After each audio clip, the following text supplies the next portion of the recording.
Delicate subject. Chapter 28. When Garrus left in the morning, she and Thane stayed in bed on opposite sides. She said, "He did it. He broke me. Maybe don't taunt the stressed-out Taurian." "You cannot fool me. If anything, you broke him, and he is joyous about that outcome. We will both do that again at the earliest opportunity." His mood improved. He left with a spring in his step neither of us will manage for days. I am considering painkillers along with Medigel. She whistled low at the precedent of Thane admitting to being in pain, but didn't bother to argue about inciting Taurian stress rides. She was, in fact, smug, if in pain. "I'd get them for you, but... Ow. I'm proud of you for not actually screeching clone as some sort of masochistic dare to prove some obscure Shepard point." She laughed and then stopped because it hurt. "I do not screech." He turned his head and looked at her till she conceded. "Fine. I screech. It was an oversight. I forgot all about unsafe words." He nodded and turned back to look at the stars. She said, "I'm going to ask him to be the first one to talk to her. Let him answer questions about his face and catch her up before she has to deal with me. Miranda lacks bedside manner, and I woke up to gunfire. I especially appreciate the part where we're the cold-blooded ones, but his recommendation is to shoot her in the face. He fears having his loyalty tested, to have how much he cares for you doubled. He fears having to oppose her if the imprint fails. There is a great deal to fear. He will agree to anything you ask." He shifted position. I believe he cracked a rib. "If you're coughing up blood, I'll get up and help you do something about it. I promise." "There is blood, but it is dried, not fresh." With a groan, he dragged himself out of the bed, determined the pain was manageable. This was Thane, after all. A cracked rib was routine, not a concern. She dozed until he brought her back water and medication. Garrus had brought her some earlier and applied Medigel to talon marks on her skin, but analgesia and reverie had worn off. "You're my hero, Krios. How do you say hero in Drell?" He smiled and eased himself back into the bed, pulling her back against him and covering them with blankets. "The word is Danas." "I don't have a pet name for you." "Pet name? That sounds disturbing." "Yeah, it would, I suppose. Not that you're my pet. A better word would be endearment. Like Siha. I don't have a good word in English to describe you. Should I call you Danas?"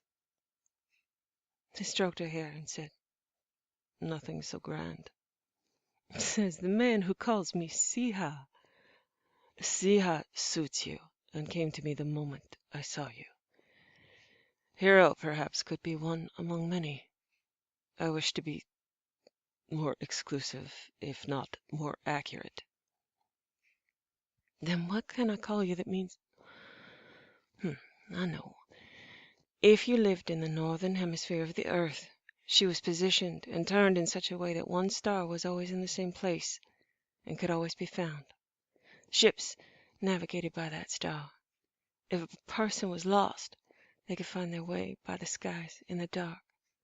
Always there, steadfast and unchanging. What would North Star be in Drell? Best to run. Can I call you that? That would please me." she said after turning the kiss to press against his leather-covered shoulder. Okay, I'm declaring nap. Then I need to go talk to him about being a clone escort. Temporarily. Then I'll take over. And if she does not wish to live? That is a definite possibility, and if that's the case, I've never had any trouble figuring out how to die if required. She won't need my help, but I'll ask. Has it occurred to you that this has perhaps already happened often? That you are not the first and may not be the last, and the only difference is that you were the one that succeeded through luck or circumstance? It has. When I first woke up, it was on my mind. I considered clones. I considered having several of us out there, once the process was discovered and a template made. Not that it was the easiest thing in the world. Since Cerberus is so compartmentalized, I wondered if I'd run into myself somewhere, even if we were never intended to meet. But I never did, and eventually I decided I was too expensive. The ship, the people on the ship, the team. If I had Garrus, if I had Tally. Eventually I was convinced I had the best available. If there were other Shepards, they weren't as lucky as I was. Maybe that's why I want to wake her up. She's me. It's like having a twin in a coma. Once I know about her, I want to talk to her. I need her help. She'd want to help, knowing what I know. It's just getting to know what I know. Not everything you know. I can't hide her. People are looking. Pulling the plug feels like murder. Not giving her the template of her life feels like theft. Is it cold-blooded to use her if I know she'd want to be used? Is it, for that matter, masochistic to provoke Garrus into being able to be who he is without having to hold back, because I'm sure that's what he wants, what he needs? I can't manage to be a Taurian woman, but I can do that for him. Jane, perhaps we do not wish to indulge the possibility that further harm comes to you of your own manufacture. Can't be prevented. Harm's coming. Plus, you're a massive hypocrite. You'd let him break every rib you have and wish you had more. I am perhaps not the best example of how to love. She snuggled closer and breathed in deeply and said, There we will have to disagree. Best Tyrone.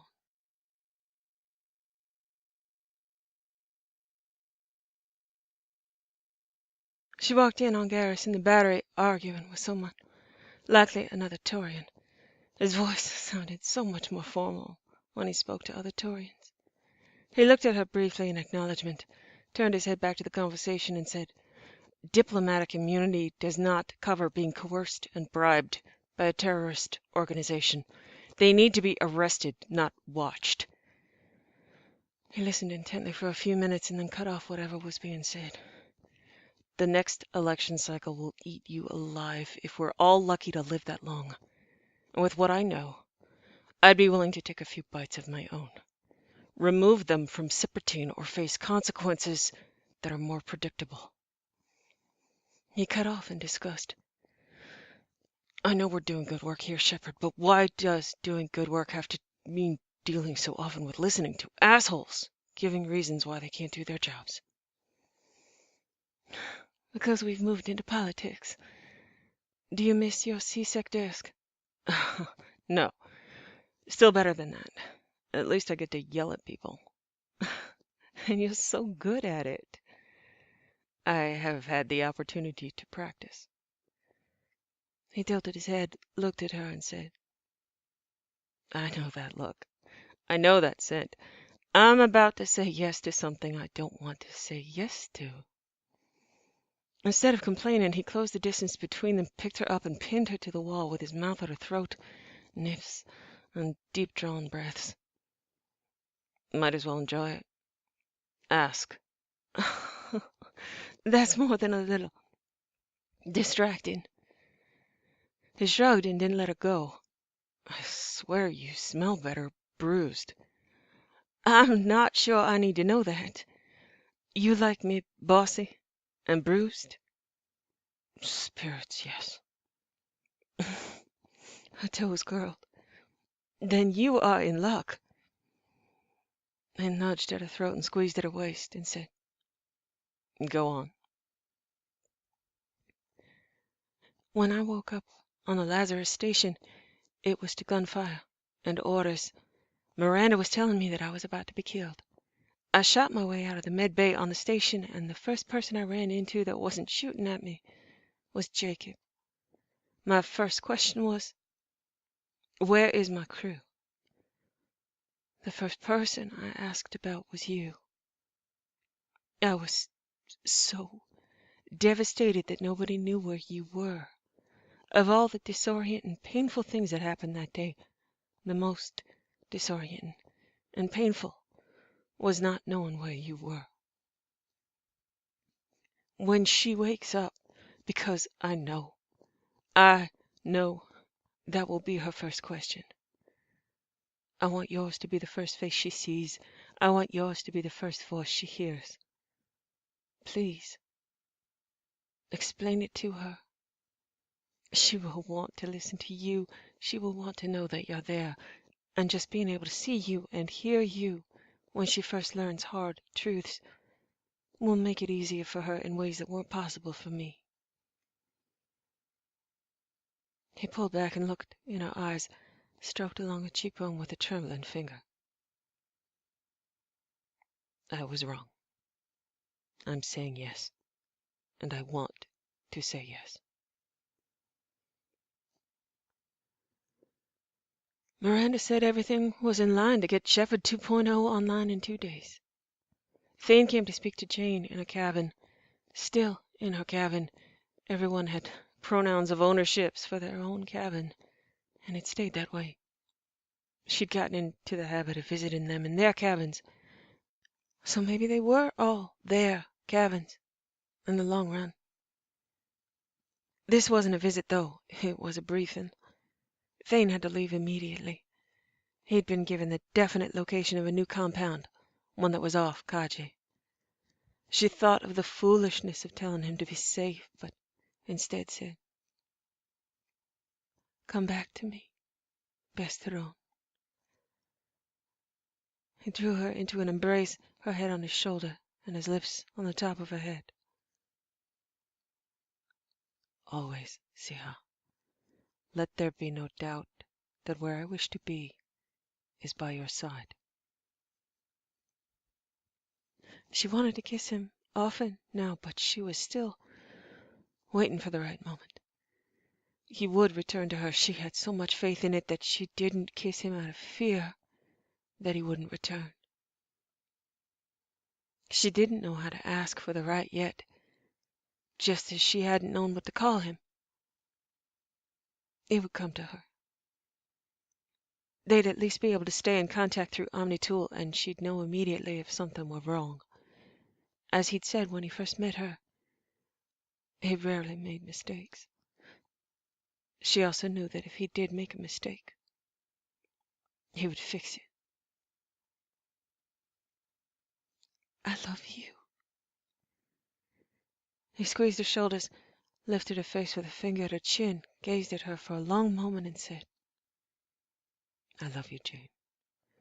I will see you soon.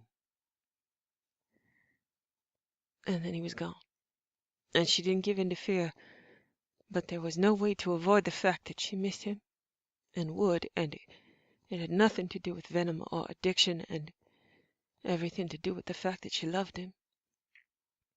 Days or weeks or months or a potential lifetime of missing him stole in quietly like the cold as the sun went down, and she looked for her North Star and found too much distance between them.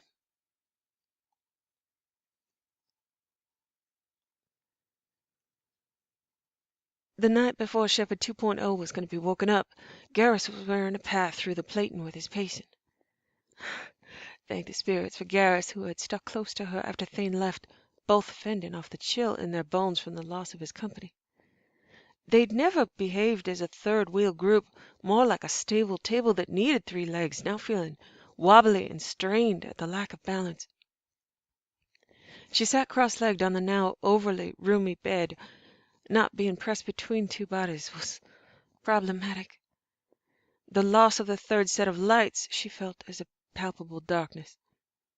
She was trying to deal with the space being only occupied by her, and Garrus was drowning in doubt of his ability to handle the upcoming conversation. They'd gotten good at not discussing Thane's absence. All three were warriors and had a tendency toward being trusted to get the job done, which was, of course, hypocritical because, seasoned and experienced though they were, Shepard had died just walking through a ship one day. Garrus knew how easy it was to lose everyone on a squad without warning, and Thane wasn't here to provide his particular blend of assurance and confidence that had carried them through situations like this before. He never permitted doubt. She waved a hand until she got Garrus's attention and said, "Think out loud. Maybe I can help." I don't know what to say. That's probably good. Garrus, I asked you because you know how to talk to me. You always have. You'll see her, and you'll know. His hand went to the back of his neck. That sounds lovely, and thank you, but I'm still trying to get a handle on what it is you want from her. This isn't about that. Not at first, anyway. Just talk to her. Answer her questions. Be Garrus. Just catch her up on her circumstances and make her aware of me and the time frame involved. I can take it from there. I just want you to save her some shock, some fear, and some suspicion. Yeah, after I was the one that wanted to pull the plug. Because you want to protect me. Just take a moment and think about protecting her instead. We're going to smell different. We're going to look different. I have changed so much. You won't get as confused. Oh, really? You mean I won't just lunge at her and kiss her to welcome her to the world? I would pay to see that. He stepped to the bed and pulled her legs to the edge of the bed, leaned over and said, "Then you should not be allowed to handle money. I'm not going to confuse the two of you. I just want to get it right. And I feel bad that you want her to be a person and not a thing. And I was the one that recommended terminating her." She smiled and stroked at the hide along the side of his neck. "Garrus Vakarian, you're going to have to get used to the fact that I have faith in you, that you will do the right thing. You're going to have to accept that." With his talons trailing through her hair, he tipped her head up to look at him, looked at her for a long, solemn moment, and said, "Okay, I'll do it your way. Faith, we'll all figure it out together. I'll just talk to her, make sure she knows she has options." You know, there was this moment on the SR-1 when you looked at me and said, "If there's anything else I can do to help, anything, just tell me what you want me to do, and I'll do it." And I was so, he grinned. She said, "Angry at you for being so attractive and being so under my command. Damn was I angry. So she will not be immune to your voice." His chest swelled with a deep breath, and she thought that even if Taurians could not blush, that mandible swing was an equivalent.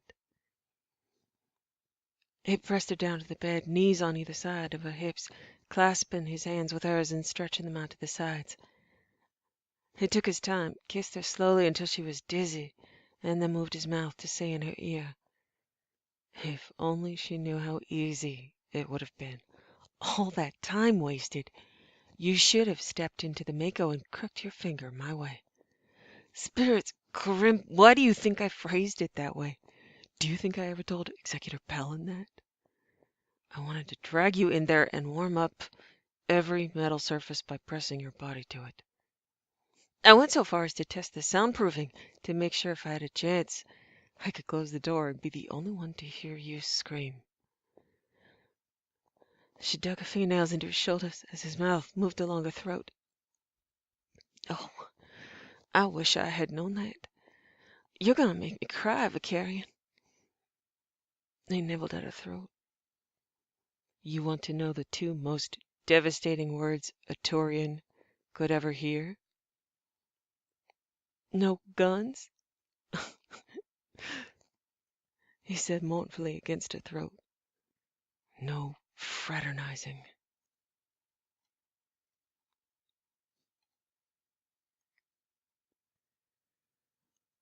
To avoid associations or leaps of intuition, they woke her on the station, bringing her to the Normandy just to put her in a med bay bed and then maybe debrief her in a conference room was too cold. Jane wanted it to be as warm as possible, so they moved her from the lab and put her in crew housing. Miranda gave the final shot to wake her, obviously wanting to stay, but leaving with stiff Miranda discipline. Her second baby, delivered without her in the room. Maudlin Shepard. They'd be watching. Neither she nor Miranda were giving that up, and Garrus had said he'd tell her as soon as possible, so she didn't feel betrayed more than she was going to feel. Jane had tried to put herself in the mindset of when she'd first woken up, but it had all been overwritten so fast by gunfire, intrigue, and blood. She'd just gotten back to work. She was the savior of the Citadel and had failed to save Urim. She was shorn of ownership of her past, her identity, and a future had already been lived for her. She wanted to kill every Reaper until they were nothing left but smudges of molten goo and footnotes in history books. That third thing, right there, is why she was going to have Garrus break it to her gently. That third thing would be the basis of conversations. That's partly why Thane understood that bringing her back was not as much of a risk as Garrus thought it was. Her vengeance was more focused than her benevolence. As long as the imprint was an accurate one, and with Miranda at the helm saying it was, she had no doubts. Garrus sat at her bedside, looking as casual as he could manage. He wasn't the best liar, but he also would manage to be the right level of concern for her without artifice. She opened her eyes, blank for a moment, taking stock. She turned to see Garrus, and as hoped for, the first expression on her face was a smile. She said, "Hey." A smile hitched at the side of his mouth, and he said, "Hey." She tilted her head and said, "What happened to you? And how long have I been out?" She focused close on his face and said, "Thought I was dead there. How's the Normandy? Who made it?" She was catching up, going rapidly downhill, and Jane knew the feeling. The sense of obvious missed time was accumulating. "You have to go slow. I have a lot to tell you. Time has passed. Let me answer those questions and get to some you don't know to ask." She nodded and reclined with an effort unrestrained. "Okay." Jane wondered if he had practiced, or if it really just came to him. Is that how I look when he talks to me? She didn't really know her eyes could look that trusting. He was her lifeline. When the Normandy went down, we lost 20 crew members.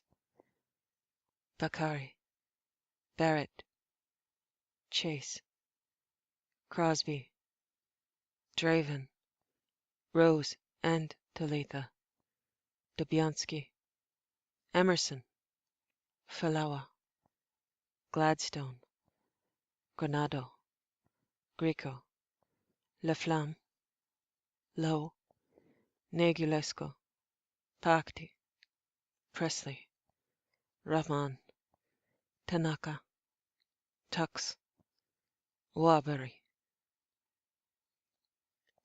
The pain washing over her face made Jane realize she couldn't call her Shepsicle or Shep 2.0 anymore. She deserved her own name. Gemini. Gem. Gem watched him with her game face in place, and that's what she'd expected to see. Commander face. He gave her moments to absorb it and then said, "As for your other questions, yes, time has passed. It's been 3.5 years. You were dead. Technology has advanced enough to bring you back as a clone. The original Commander Shepard died over Altera. 2 years later, a clone of Commander Shepard with her memories restored was given a replica of the Normandy, and she gathered a crew that countered Reapers. That Commander Shepard recently discovered that you existed, and she has chosen to use the technology available to bring you back as well. She would rather give you the opportunity to choose what it is you would want to do with your life than risk the possibility of having that choice taken away from you. We've discovered the mechanics of indoctrination. She's hoping you will understand if the potential for you to be out in the world as yourself is superior to the potential of you being there, not yourself, and indoctrinated.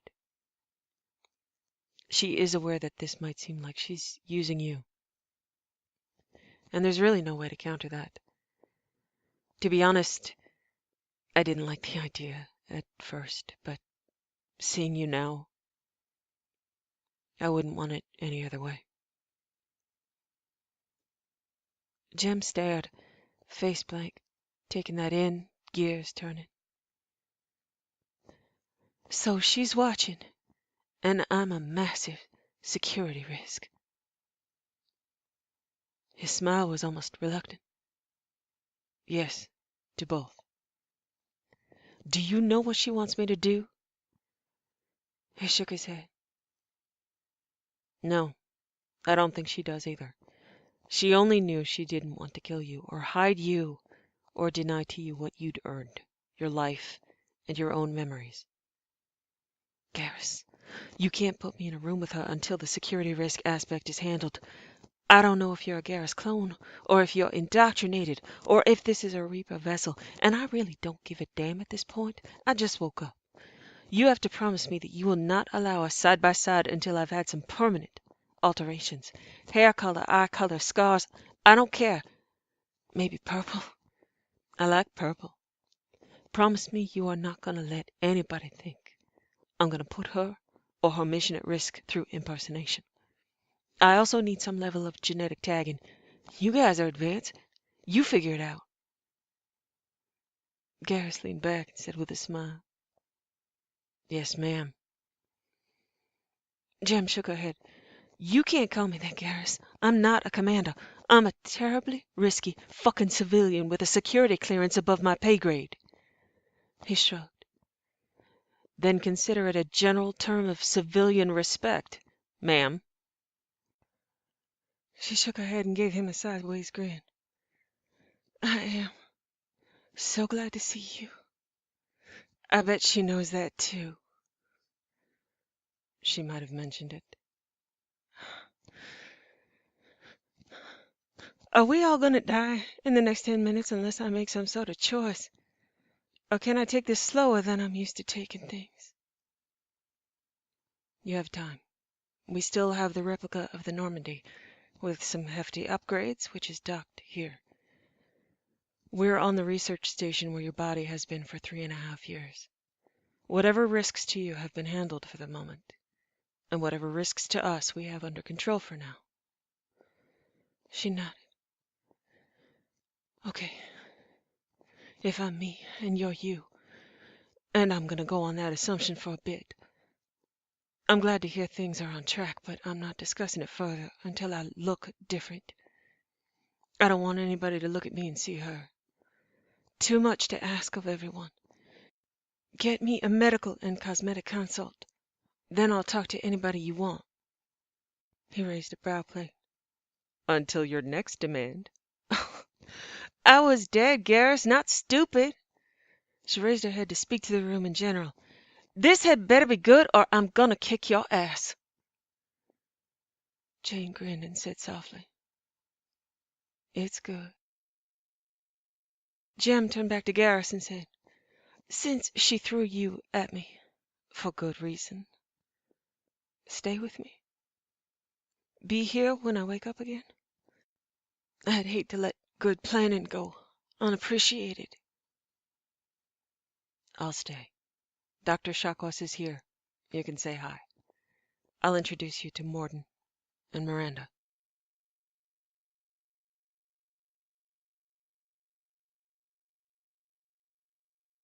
Beyond that point, surveillance seemed redundant and crass.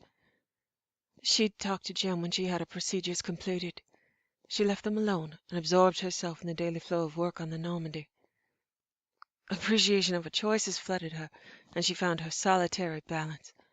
Without Garrus, without Thane, a necessary gear shift back to self.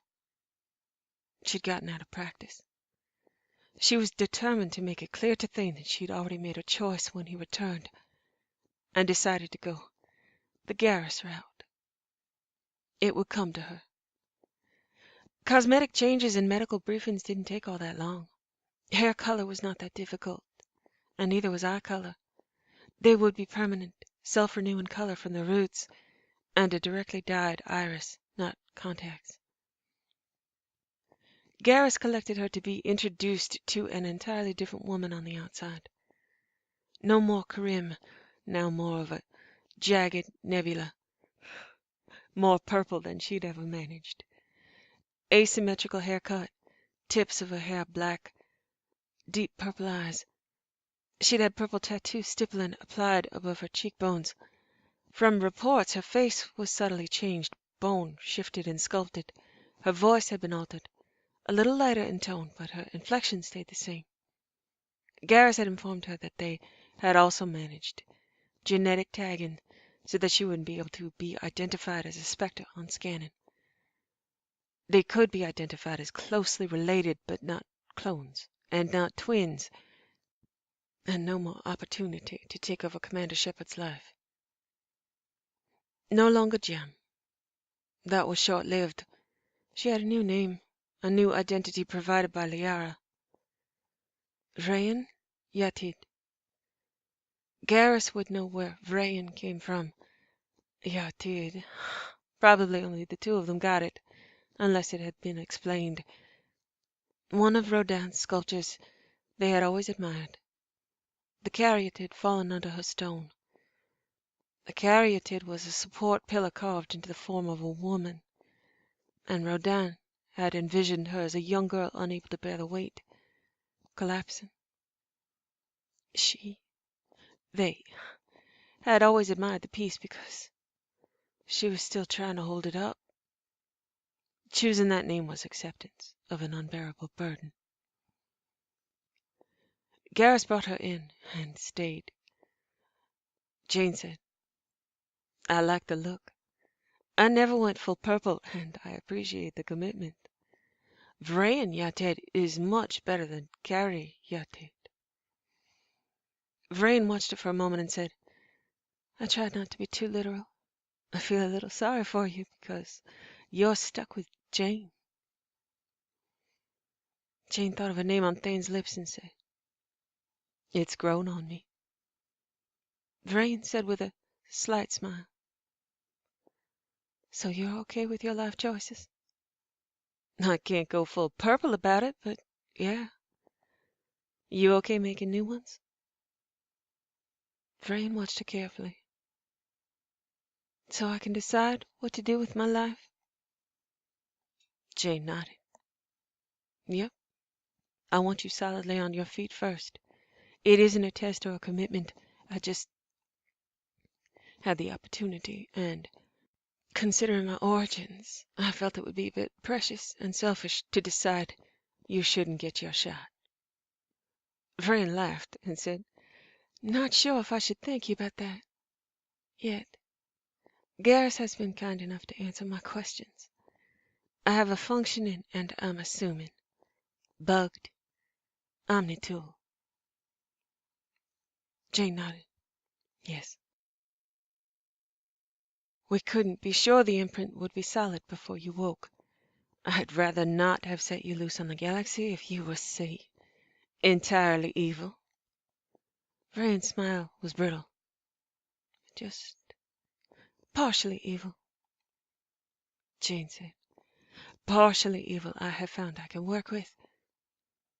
You choosing to live is not in any way a commitment to working with me or for me, and if you want to walk out, trash your omni-tool and write some expose book about the life of Commander Shepard, you could.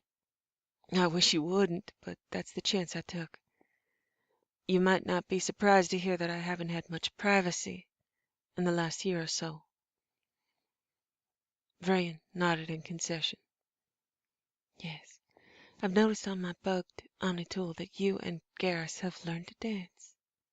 Well, and congratulations."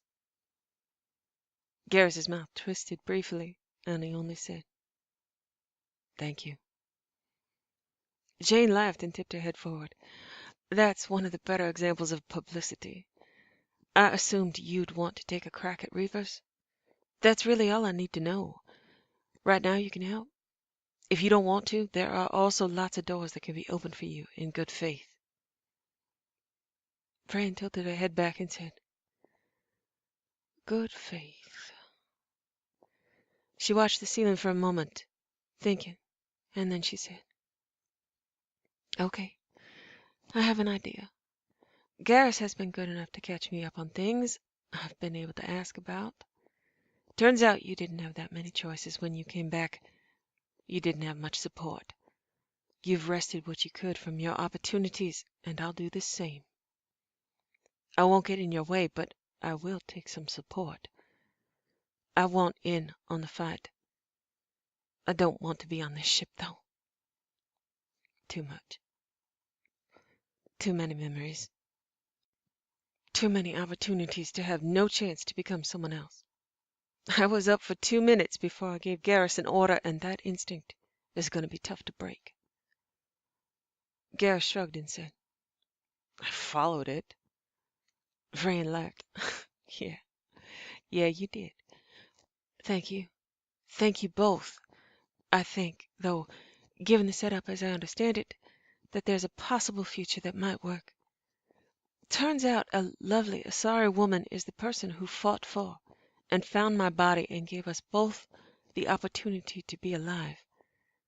She has her own ship, a huge ship without much support, without people she can trust helping her. I've got some catching up to do, and I'd rather not have to rely on either of you to tiptoe around what's real to spare my feelings, or yours. I appreciate your tact, but it will ultimately make me nervous, and my tendency to take control will always be a risk. You guys are busy enough and don't need to babysit, and I don't need to be on a warship to be of use.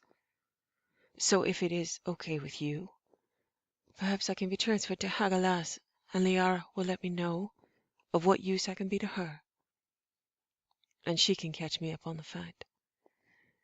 If I have a chance to breathe, I'm going to take it, and then consider my moves before I make one. I'll ask Liara to get me a new omni-tool.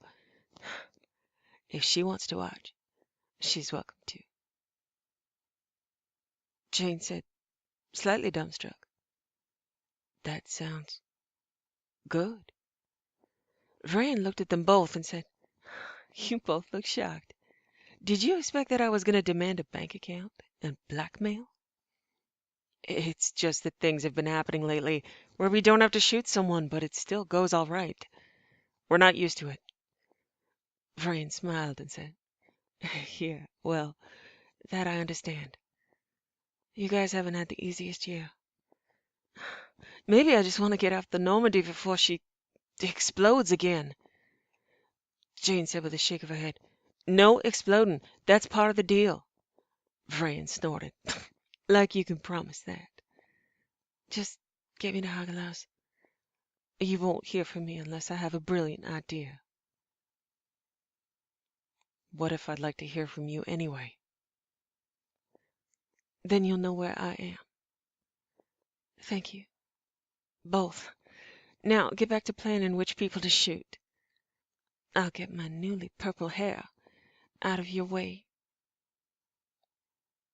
She stood up and left, and Jane said, I'm rethinking that part about not taking a run at myself. Yeah, so am I.